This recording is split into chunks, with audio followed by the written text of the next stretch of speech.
শনিবার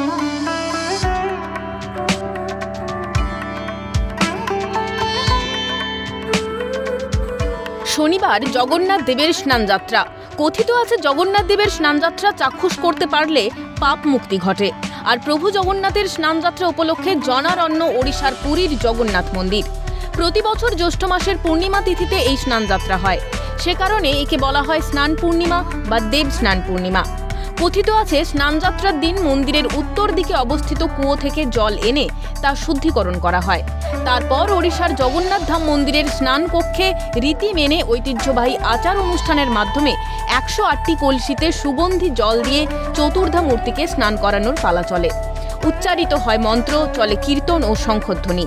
প্রথমে জগন্নাথ, তারপর বলরাম এবং শেষে সুভদ্রার পুজো করে নিয়ে যাওয়া হয় স্নানের জন্য।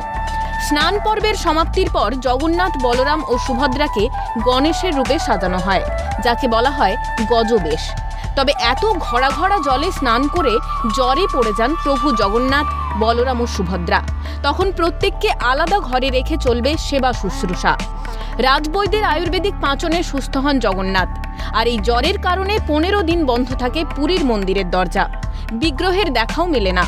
এরপর 15 দিন পর সুস্থ হয়ে উঠেই মহা সমারোহে সেজে গুজে মাসির বাড়ি রওনা দেবেন জগন্নাথ, বলরাম ও সুভদ্রা। যে দিনটি পালিত হয় রথযাত্রা হিসেবে। জগন্নাথ দেবের স্নানযাত্রাকে কেন্দ্র করে শনিবার পুরীর মন্দিরে সকাল থেকেই চলছে বিভিন্ন সাংস্কৃতিক অনুষ্ঠান। শয়ে শয়ে ভক্তরা ভিড় জমিয়েছেন সেখানে। এমনিতেই বহু মানুষ সারা বছরই কোনো না কোনো সময় জগন্নাথের দর্শনে পুরী যান।